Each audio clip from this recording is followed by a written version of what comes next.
Unacademy लाया है आपके लिए excel CSIR net 2021 life science batch first जो स्टार्ट हो रहा है आपका 1 फरवरी 2021 को, जहां पे अनअकैडमी के टॉप एजुकेटर्स आरती रानी, दीपशिखा गोस्वामी, वीरेंद्र सिंह, खुशबू अग्रवाल और नेहा तनेजा जो हैं, ये जो आपका excel CSIR net batch first चलने वाला है उसको लीड करने वाले हैं। तो अगर आप प्रिपेयर करना चाहते हैं लाइफ साइंस CSIR नेट जून 2021 के लिए तो बहुत करेक्ट समय है, अच्छा प्लेटफॉर्म है अनअकैडमी जहां पे आप इसका सब्सक्रिप्शन लेके प्रिपेयर कर सकते हैं कंटिन्यूसली थ्रू आउट। पूरा आपको चीज़ें पढ़ाई जाएंगी, समझाई जाएंगी। इसका अगर आपको सब्सक्रिप्शन लेना है तो इस वीडियो के डिस्क्रिप्शन में इसका लिंक है, वहाँ पे आप जाके इसका सब्सक्रिप्शन ले सकते हैं। नेक्स्ट जो अर्ली बर्ड ऑफर है वो भी ख़त्म हो रहा है 1 फरवरी को। ये है आपका आइकॉनिक के सब्सक्रिप्शन के लिए। मैंने आपको बताया था जो नए प्राइस होंगे वहाँ पे आपको 2 से 3-4 हज़ार तक का रेट बढ़ा हुआ मिलेगा। तो अगर आप अभी ही सोच रहे हैं कि आइकॉनिक का सब्सक्रिप्शन आपको लेना है तो देर मत कीजिए, आइकॉनिक का सब्सक्रिप्शन आप ले सकते हैं, वरना आपको बढ़े हुए प्राइसेस पे ये मिलेगा। ठीक है, इसका भी वीडियो के डिस्क्रिप्शन में लिंक है, आप वहाँ से ले सकते हैं। तो जो प्राइस हाइक होने वाला है 1 फरवरी से CSIR UC नेट के लिए प्लस सब्सक्रिप्शन के लिए, अगर आप 31 जनवरी से पहले जो है इसका सब्सक्रिप्शन लेते हैं तो करंट प्राइसिंग जो है यहाँ पे, ये जो लिखा है यहाँ पे, इस पे आपको मिल जाएगा। नहीं तो नए प्राइसेस जो है उस पे आपको प्राइस हाइक करके आप इस पे सब्सक्रिप्शन लेंगे। तो अगर आप सोच रहे हैं आइकॉनिक का सब्सक्रिप्शन लेने के लिए या प्लस का सब्सक्रिप्शन लेने के लिए तो अभी ही बहुत सही समय है, आप सब्सक्रिप्शन ले सकते हैं इन सब चीज़ का। Hello friends, welcome to channel masters of botany again. मैं हूं आपका दोस्त विनय कुमार सिंह।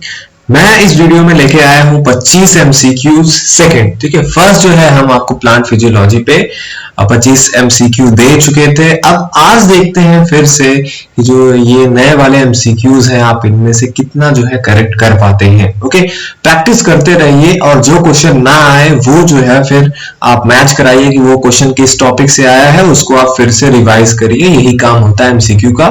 तो चलते हैं सबसे पहले क्वेश्चन पे। सबसे पहला क्वेश्चन है आपका, maximum growth of plants occur in. Maximum growth जो होता है प्लांट का वो किस फेज में होता है? Lag phase, maturation phase, exponential phase, stationary phase. ये आपको बताना है, आप अपना आंसर कमेंट कर सकते हैं। ओके, नेक्स्ट क्वेश्चन पे चलते हैं। Question number 2, which one is not a feature of C4 plant? C4 plant, C3 plant, CAM plant, इन सब पे बहुत बार क्वेश्चन पूछा जाता है और आपको इसमें पूछा गया है कि C4 प्लांट का कौन सा फीचर नहीं होता है। ऑप्टिमम टेम्परेचर इनका 20 से 25 डिग्री सेंटीग्रेड होता है। इसमें क्रैक्स एनाटॉमी होता है लीव्स में। यहाँ पे फोटो रेस्पिरेशन नहीं होता है। क्लोरोप्लास्ट में यहाँ पे केवल फोटोसिस्टम फर्स्ट ही होता है। तो ऑप्शन जो आपको सही लगे वो आप कमेंट कर दीजिए। Third, during cyclic photophosphorylation which one of the following does not happen? कह रहा है cyclic photophosphorylation के दौरान इनमें से कौन सा चीज नहीं होता है? Electron release from chlorophyll return back, NADP is oxidized, photolysis of water does not occur, photophosphorylation takes place at two sites। इसका भी जल्दी से जो है आंसर बता दीजिए कमेंट करके। हम बढ़ते हैं अपने चौथे क्वेश्चन पे। चौथा क्वेश्चन है आपका, साइक्लिक इलेक्ट्रॉन ट्रांसपोर्ट। देखिए सारी चीज वहीं से क्वेश्चन है आपका, फोटोसिंथेसिस से ही। Cyclic electron transport around photosystem second in the chloroplast take place through. कह रहा है जो साइक्लिक इलेक्ट्रॉन ट्रांसपोर्ट होता है फोटोसिस्टम सेकेंड के अराउंड क्लोरोप्लास्ट में, ये किसके बीच होता है? Quinone A, plastoquinone, cytochrome B6, cytochrome B559। Hope कि आपने इसका भी आंसर कमेंट कर दिया होगा। नेक्स्ट क्वेश्चन पे हम चलते हैं। क्वेश्चन नंबर 5 है ये, which one of the following pairs of bacteria are photosynthetic. इसमें से आपको चूज करना है कि कौन सा ग्रुप है, कौन सा ऑप्शन के ग्रुप में जो मेंबर्स हैं वो फोटोसिंथेसिस करते हैं। बैक्टीरिया आप जनरली जानते हैं, कुछ ही बैक्टीरिया जो है फोटोसिंथेसिस करते हैं, बाकी सारे वैसे होते हैं। ओके, तो इसमें से बता दीजिए कौन सा फोटोसिंथेटिक वाला है। नेक्स्ट पे हम चलते हैं क्वेश्चन नंबर 6 पे। Which one of the following wavelengths of visible light is absorb by phycoerythrin pigment. यहाँ पे आपको बताना है कि इसमें से कौन सा वेवलेंथ का लाइट, कितने नैनोमीटर का विजिबल लाइट जो है ये फाइकोइरिथ्रिन पिगमेंट द्वारा एब्सॉर्ब किया जाता है। फाइकोइरिथ्रिन आपको पता है साइनोफाइसी और रोडोफाइसी में पाए जाते हैं। ओके, एक्चुअली फाइकोबिलिन और फाइकोइरिथ्रिन उनमें से एक है। तो आपको बताना है कि इसका एब्जॉर्बेंस कितना है, 420 नैनोमीटर, 610 नैनोमीटर, 607 नैनोमीटर और 540 नैनोमीटर। क्वेश्चन नंबर 7 पे आते हैं। एनर्जी ट्रांसफर जो होता है पिगमेंट्स के बीच में एंटीना कॉम्प्लेक्स में, वो प्योरली होता है, एक केमिकल फिनोमिनन होता है या फिजिकल फिनोमिनन है, बायोकेमिकल फिनोमिनन है या ग्रेविटेशनल फिनोमिनन है। ओके, तो ये भी एक तरीके का फिनोमिनन है, इसका भी अलग पेक्युलियर फीचर है वहां पे, ये आपको आंसर बताना है। नेक्स्ट क्वेश्चन पे चलते हैं। क्वेश्चन नंबर 8 पे, plastocyanin is present in. Plastocyanin जो होता है कहां पे आपने पढ़ा है, कहां पे प्रेजेंट होता है? स्ट्रोमा में, थीलाकोइड मेम्ब्रेन में, ल्यूमिनल स्पेस में या स्ट्रोमा लैमली में ये पाया जाता है। इसका भी आप आंसर कमेंट कर दीजिए। नेक्स्ट क्वेश्चन पे बढ़ते हैं हम। Question number 9। कैरोटीनॉइड्स आपने पढ़ा है, सिर्फ पिगमेंट्स होते हैं, उनका जो कैरेक्टरिस्टिक ऑरेंज कलर वो देते हैं 400 से 500 नैनोमीटर के वेवलेंथ के रीजन में। ये क्यों होता है? It is long polyenes, it has multiple conjugated double bond, it has no porphyrin ring like structure, it has no magnesium in its molecule. तो ये बताना है आपको, कैरोटीनॉइड्स का जो ऑरेंज कलर आता है इनमें से किसके कारण आता है?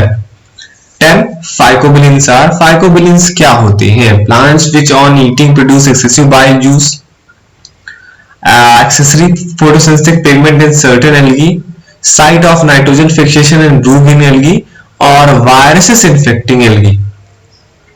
Okay, next question पे पढ़ते हैं। Question number 11। The hydrogen source for sugar production during photosynthesis is।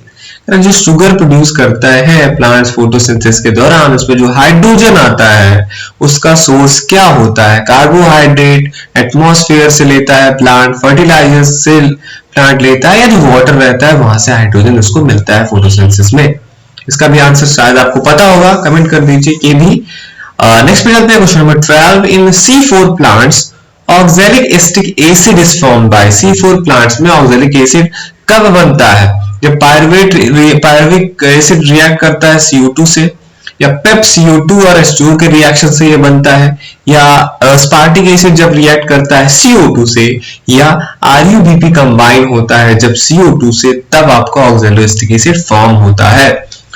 Okay, next पे चलते हैं। नेक्स्ट भी जो है C4 प्लांट्स का ही कैरेक्टरिस्टिक से पूछा गया है। Which one characteristic is not correct for C4 plant. इनमें से कौन सा ऑप्शन में जो कैरेक्टर लिखा हुआ है वो C प्लांट के लिए एप्लीकेबल नहीं है?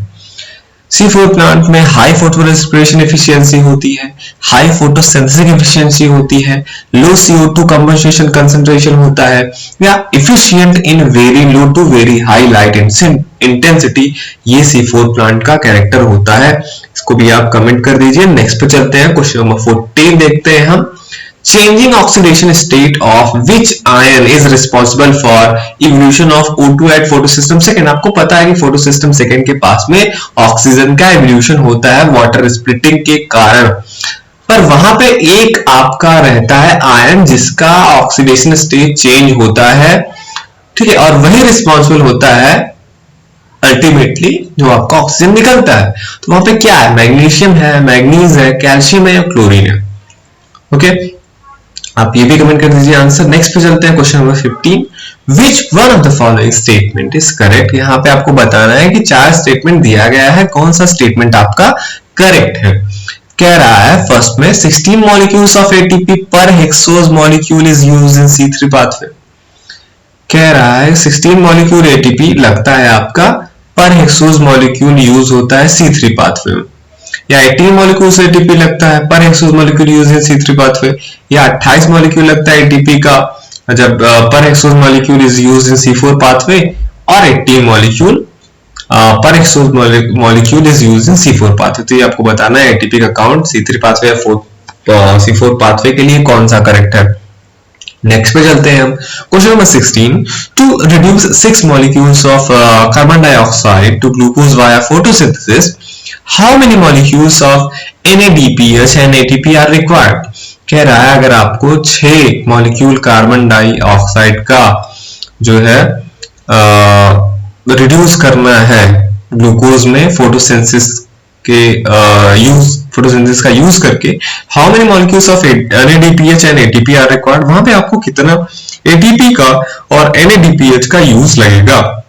A 6 NADPH and 6 ATP, B 12 NADPH and 12 ATP, C 12 NADPH and 18 ATP, and the fourth one is 18 NADPH and 12 ATP।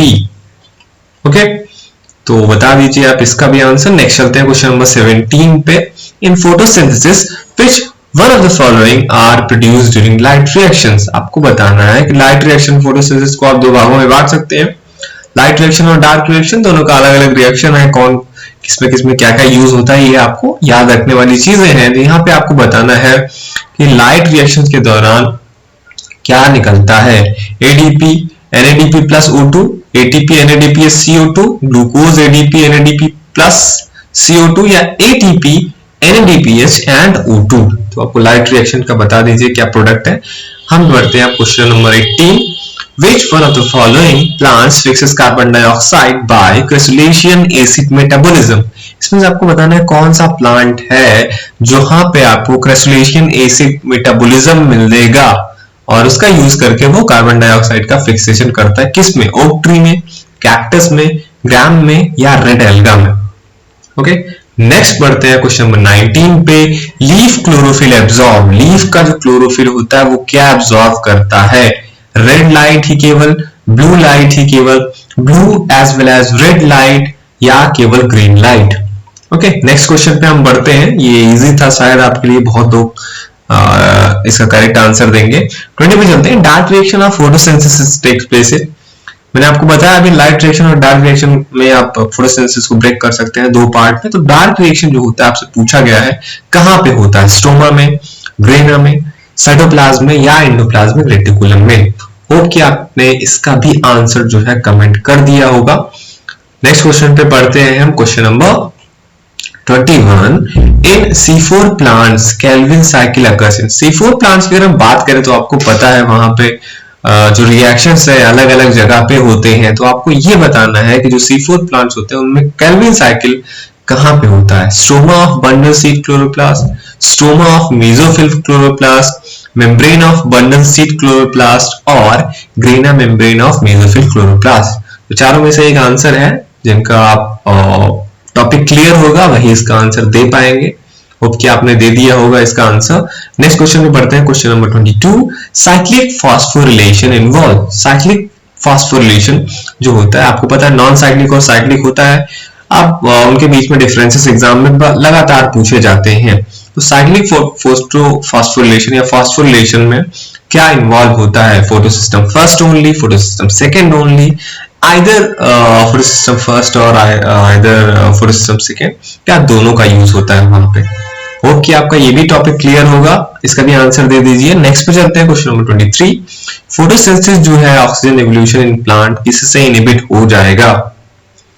DCCD, DCMU, methyl वायलोजेन और अर्सेनेट से। ये आपको बताना है। ये सारे केमिकल्स है, इससे जो है फोटोसिंथेसिस में जो ऑक्सीजन निकलता है वो नहीं निकलेगा। क्वेश्चन नंबर 24 पे आते हैं। Which of the following element take part in change charge separation? Actually यहाँ पे चार्ज होगा। Which of the following element take part in charge separation on oxygen evolving complex? फिर से वही क्वेश्चन है आपके लिए सिमिलरली, पर यहाँ पे तरीका बदल दिया गया है। Which of the following element take part in charge separation on oxygen evolution complex? Ferrous, molybdenum, copper और मैग्नीज। ओके, नेक्स्ट पे चलते हैं हम। Products of Calvin cycle. Calvin cycle के फिर से आपको प्रोडक्ट बताने हैं क्या होते हैं। केल्विन साइकिल के प्रोडक्ट ट्राइवस फॉस्फेट होते हैं, ATP NADPH O2, ATP NADPH CO2 और ग्लूकोज ATP NADP प्लस और CO2। तो केल्विन साइकिल के प्रोडक्ट बता दीजिए। ये आपका जो है 25 क्वेश्चन हो गए, एक से लेके 25 क्वेश्चन है। मोस्टली इसमें फोटोसिंथेसिस से रिलेटेड क्वेश्चन मैंने दिए थे। ठीक, होप कि आपने सब कुछ अच्छे से दिया होगा। यही सारे क्वेश्चन है, ऐसे ही क्वेश्चन आपके एग्जाम में पूछे जाएंगे, इससे ज्यादा लेवल के क्वेश्चन नहीं पूछे जाते हैं एग्जाम में। तो अगर आप इन सब का आंसर दे पा रहे हैं तो आप सही ट्रैक पे हैं, आपका टॉपिक क्लियर है। तो एक पार्ट होता है आपका कि आपका सिलेबस कंप्लीट है कि नहीं है, आपने रीडिंग पोर्शन कंप्लीट कर लिया है कि नहीं कर लिया। उसके बाद आता है आपका एमसीक्यू सॉल्विंग का। तो ये जो चीज अगर आपने अभी तक नहीं पढ़ा है और अगर आपने एमसीक्यू नहीं कर पा रहे हैं अगर आप इस टाइम पे, तो आपको पहले रीडिंग पार्ट खत्म करना होगा। और मैं जो है वीडियोस बता के डालता हूँ, तो आप प्रिपेयर कर सकते हैं क्योंकि एग्जाम अब आने वाले हैं। जब भी आ जाएगा आप हमेशा रेडी रहिए अपनी पूरी तैयारी के साथ।